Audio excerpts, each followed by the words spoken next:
Voilà, bonjour à tous. Moi, je suis Colin Vercueil. Je suis oncologue et aujourd'hui, je travaille au département des soins de support et des soins palliatifs au Centre Lyon-Bérard à Lyon. Mais j'ai fait mon internat à Strasbourg. Et donc, c'est un plaisir de revenir ici et je suis ravi d'avoir été invité. Et d'ailleurs, merci à Laurent qui a pensé à moi. Je suis Laurent Calvel, je suis médecin de soins palliatifs, responsable des soins palliatifs et professeur de médecine palliative à Strasbourg. Et j'ai encadré Colin pendant son parcours de FST. Et Et je le vais le master. laisser, et le master, et je vais le laisser présenter cette étude qui est une étude qu'il a menée dans le cadre de son parcours de FST, justement. Euh, et à partir de données de notre équipe notamment. Merci. Donc voilà, cette étude elle résonne tout à fait avec le thème d'aujourd'hui puisque elle porte sur le parcours de soins en fin de vie des patients, en se concentrant donc sur les patients de la filière de soins palliatifs aux hôpitaux de Strasbourg. Donc on l'appelait rétrospect avec SP pour soins palliatifs évidemment. Euh, alors, donc c'est bon. Pour illustrer le propos, je vous ai présenté d'abord M. Bretzel, qui représente un patient qu'on a tous probablement connu, en tout cas, je pense, puisque vous travaillez en oncologie ou en soins palliatifs. Un monsieur en fin de vie qui a été admis 3 fois aux urgences au cours du dernier mois, qui a reçu ce qui a été appelé une chimiothérapie de sauvetage, mais qui l'a malheureusement pas sauvé, qui en plus a été admis en réanimation, il a été intubé à cause des effets du traitement. Il va probablement décéder aujourd'hui, et pourtant, il était connu de l'équipe de soins palliatifs et il avait même exprimé le souhait, puisqu'on parlait de ça, de décéder à la maison.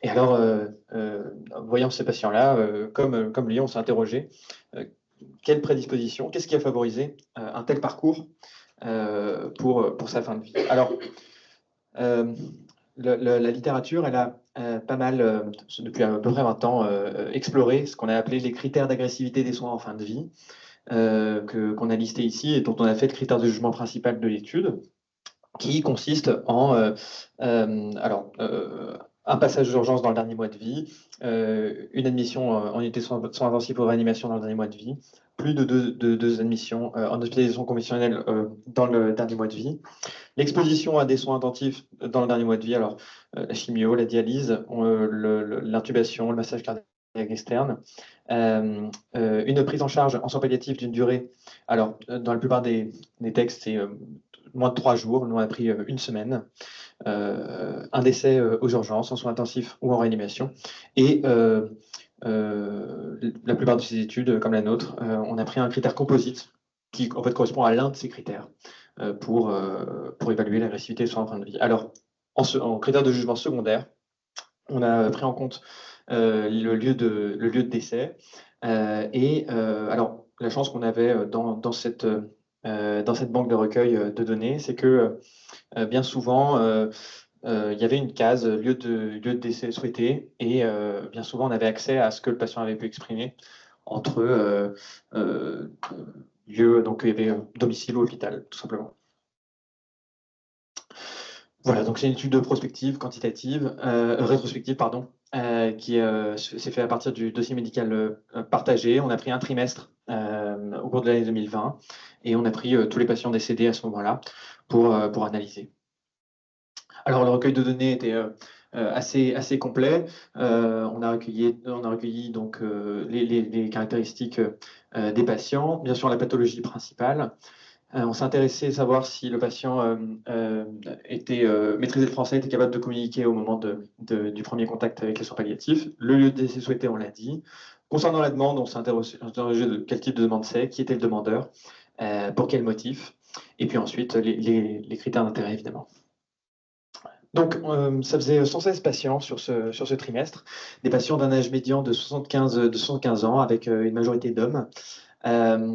Concernant le statut familial, il y avait à peu près 50% des patients qui étaient mariés, 20% qui avaient des enfants. La plupart des patients parlaient et comprenaient le français. Il y en a certains qui avaient perdu la capacité de communication, confus, le coma. Certains patients ne maîtrisaient pas la langue française. En termes de maladies sous-jacentes, c'était pour 70% à peu près des patients atteints de cancer, ce qui correspond à la plupart des cohortes en soins palliatifs. En termes de préférence concernant le lieu de décès, donc chez 45% des patients, il n'y avait pas de données collectées, mais dans le reste, finalement, on avait à peu près 37 patients qui avaient exprimé le souhait de décéder à domicile et 27 patients qui avaient exprimé le souhait de ne pas décéder à domicile, donc de décéder à l'hôpital. Concernant les demandes, alors la grande majorité des demandes venaient de l'hôpital, la plupart du temps d'un médecin. C'est une pratique, enfin c'est la pratique assez courante, avec quand même une partie des demandes qui venaient de la maison et parfois du médecin généraliste. Certaines demandes ont conduit directement à une admission en unité de soins palliatifs. La plupart ont conduit à une visite de l'équipe mobile. Dans tous ces patients, 13% étaient inclus au réseau alsacien de soins palliatifs et 8%, on a pris aussi en compte les patients suivis en hôpital de jour de soins de support à l'ICANS, qui est donc l'Institut de cancérologie à Strasbourg. Le motif de la demande, dans la majorité des cas, enfin la moitié finalement, c'était pour le contrôle symptomatique. Pour à peu près un peu plus d'un tiers, ils ont coché la case dans la demande aide à l'élaboration d'un projet de vie, ce qui correspond effectivement à des demandes fréquentes en soins palliatifs. Pour d'autres, ça peut être simplement soutien psychologique, décision difficile, anticipation d'une crise. Voilà.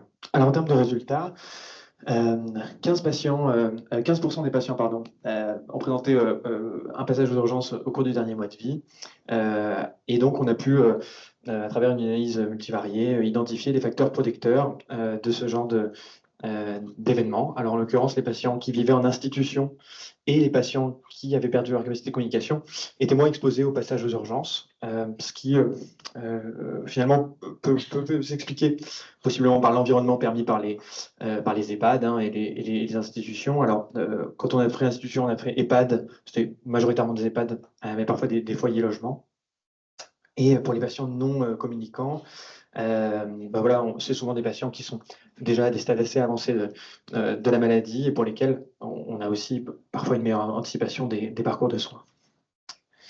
3 patients ont été admis en unité de soins intensifs ou de réanimation. Alors, le souhait de décéder à domicile est apparu comme un facteur protecteur de l'admission en soins intensifs. Ça, c'est assez intéressant. C'est également le cas pour l'admission répétée au cours du dernier mois de vie.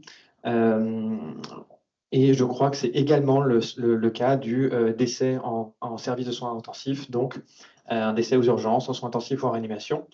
On peut se dire que voilà, l'expression d'un souhait de décès à domicile, c'est, comme on l'a dit tout à l'heure, hein, déjà avoir discuté autour de sa fin de vie et comme on en parlait, quelle que soit la manière dont on l'appelle, Advanced Care Planning, End of Life Discussions, les discussions autour de la fin de vie, elles ont cette capacité d'anticiper, d'être au courant des choix du patient et de toute façon d'avoir discuté autour de sa fin de vie.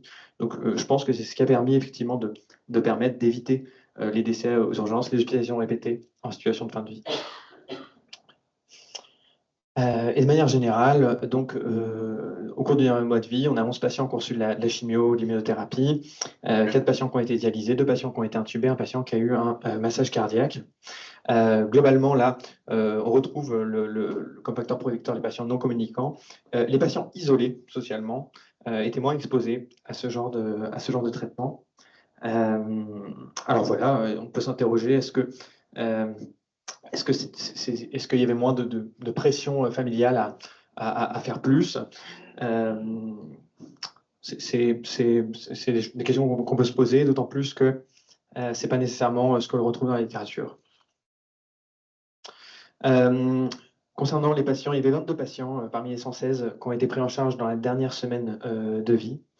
Voilà, alors les patients non communicants sont apparus comme un facteur de risque. C'est probablement un biais, hein, puisque finalement, c'est des patients qui étaient déjà très avancés, donc trop avancés finalement. On est sur une prise en charge palliative tardive, c'est ça que ça traduit hein, finalement. La durée médiane de prise en charge est de 17 jours. C'est pas top. Voilà, concernant le critère composite, on retrouvait comme facteur protecteur l'âge, les patients vivant en institution et les patients qui ont reçu une visite à domicile de l'équipe mobile, puisque ce n'était pas le cas pour tous. Ce qui peut traduire bien sûr le fait qu'on soit moins obstiné à faire des traitements agressifs chez des patients plus âgés, qui sont déjà en EHPAD, et puis surtout que l'intervention de l'équipe mobile peut permettre aussi de limiter ces différents critères. Voilà. J'ai mis en perspective cette étude avec différentes études. Alors, depuis qu'on a fait l'étude, il y en a d'autres qui sont sorties, donc j'en ai profité. Alors, la chimiothérapie en fin de vie, c'est difficile à mettre en perspective, surtout parce que c'est pas 100% de patients qui étaient suivis pour des cancers. Hein. Donc voilà, on avait 68% de patients suivis pour les cancers, on avait 9,5%, c'est assez élevé et ça allait quand même bien sûr beaucoup moins que dans les différentes études, puisqu'on voit notamment la méta-analyse récente 2024 qui montre que dans les 15 derniers jours avant le décès, c'était 12% des patients qui ont reçu de la chimiothérapie. Toutefois, il y avait quand même franchement moins d'admissions en réanimation, notamment comparé à la méta-analyse récente qui est mondiale, et très peu d'admissions en service, d'admissions répétées en service conventionnel au cours du dernier mois de vie.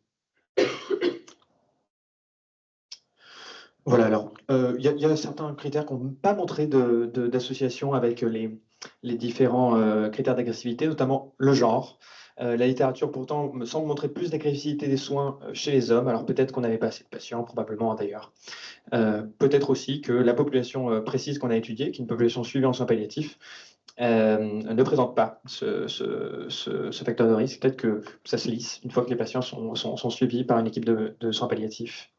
De manière plus intéressante encore, les patients atteints de cancer ou atteints d'une insuffisance de l'organe, par exemple, n'avaient pas plus d'agressivité des soins des uns des autres. Alors, ce que j'ai mis à droite, c'est ce que vous connaissez sûrement, qui correspond aux trajectoires de Murray, les trajectoires de soins en fin de vie. Alors, ce qu'on avait plutôt anticipé, mais ce qui ne s'est pas traduit dans notre étude, ça aurait été notamment plus d'agressivité des soins dans les situations d'insuffisance d'organes où il y a la difficulté de savoir est-ce que c'est la dernière poussée ou pas, puisque les patients récupèrent, et ça pose vraiment ce problème-là. Là où chez les patients atteints de cancer, finalement, ça se pose beaucoup moins, puisque c'est des évolutions beaucoup plus lentes et progressives, et on a moins de mal à anticiper finalement les derniers jours.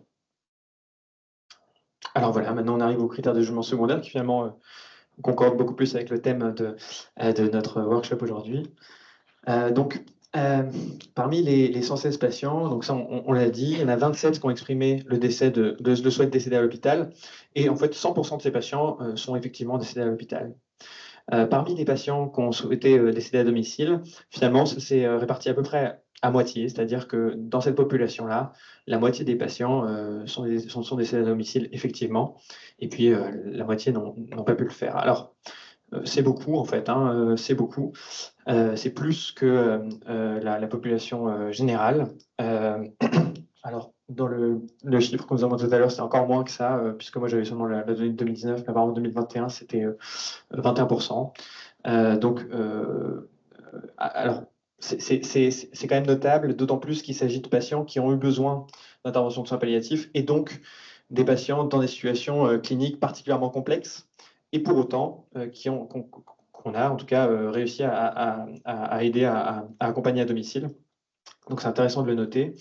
Et ce qui fait un taux de concordance entre le souhait exprimé et le décès de 70%, qui est très très élevé, et en fait beaucoup plus que dans toutes les études sur d'autres types de populations. Donc ça c'est vraiment intéressant. Comme je le disais, pourtant c'est une situation particulièrement complexe, hein. Et donc on peut là pour le coup extrapoler vers un effet effectivement de la prise en charge en soins palliatifs sur le décès de ce lieu de décès, et sur le maintien de domicile s'il est souhaité. Évidemment, le souhait, on l'a dit tout à l'heure, c'est quelque chose de dynamique, hein, et c'est la grosse limite de cette partie-là. Probablement que ça a évolué, et puis de toute façon, ça ne doit jamais être une promesse. Il y a des moments où on arrive à des limites qu'on n'a même pas pu anticiper et qui peuvent entraîner une hospitalisation. Et bien souvent, ça ne présage pas d'un échec, hein. Donc, c'est quand même toujours à prendre avec des pincettes. Alors, qu'est-ce qui a permis, en tout cas, qu'est-ce qui a été associé à une concordance entre le lieu d'essai souhaité et le lieu d'essai effectif? Alors, c'était assez intéressant. Quand la demande initiale venait d'un infirmier, les patients arrivaient mieux à décéder là où ils le souhaitaient. Alors, est-ce que ça présageait déjà d'un engagement très fort des professionnels à domicile? Probablement, hein, c'est sûrement ça que ça traduit. De la même façon, lorsque le motif de recours aux soins palliatifs était le projet de vie, ça l'a permis aussi. On peut se dire qu'effectivement, on s'est concentré du coup sur le projet de fin de vie du patient. Différentes tendances ensuite, mais pas forcément significatives, qui était le patient vivant à l'institution ou inclus au réseau de soins palliatifs. Évidemment, en tout cas, le souhait de décéder à domicile est apparu comme une discordance parce que, à l'inverse, tous les patients qui ont voulu décéder à l'hôpital ont réussi à le faire. Voilà, alors, concernant les limites de l'étude, évidemment, bon, comme toutes les études sur ces critères d'accessibilité des soins, on critique l'aspect très générique et très quantitatif de ces études qui, en fait, bien sûr, prennent pas en compte la complexité des situations individuelles. Comme on dit toujours, c'est facile après coup hein, de dire ah bah là, il n'aurait pas dû faire la chimio, etc. Là, c'est l'oncologue qui parle. C'est très facile après coup de dire on n'aurait pas dû faire ça, on n'aurait pas dû faire ça. Et en miroir, il faut toujours se dire que y a l'abandon de soi hein, qui doit être questionné, puisqu'on peut aussi se dire que en fait, peut-être qu'il y a des situations aussi où on n'est pas assez agressif ou pas assez intensif dans certaines situations. De toute façon, on l'a dit, c'est une variable dynamique, le lieu de décès souhaité, et donc prendre une photo comme ça et comparer avec ce qui est passé à la fin, c'est pas forcément en tout cas une très bonne méthode. Notre étude, on l'a fait sur alors c'était un peu la fin du deuxième confinement, mais malgré tout c'est un contexte Covid. Alors ça questionne bien sûr la validité externe de l'étude. On s'est limité uniquement à la filière de soins palliatifs à Strasbourg. Alors peut-être que à Nancy, où l'herbe est très verte, les valeurs auraient été différentes, je ne sais pas.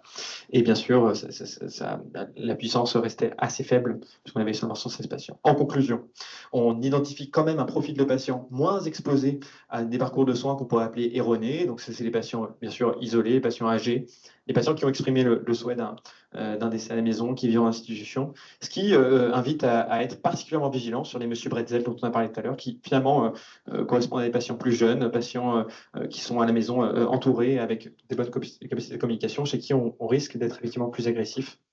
Les patients atteints de cancer, on l'a dit, sont tout autant exposés que les autres aux différents indicateurs d'agressivité et soins en fin de vie. Et les patients pris en charge en filière de soins palliatifs, ils sont malgré tout moins sujets à l'agressivité de soins de vie selon plusieurs indicateurs quand on compare à la littérature. Et ils sont plus souvent amenés à finir leur vie dans le lieu qu'ils ont souhaité. Voilà ma vidéo et je vous remercie pour votre attention.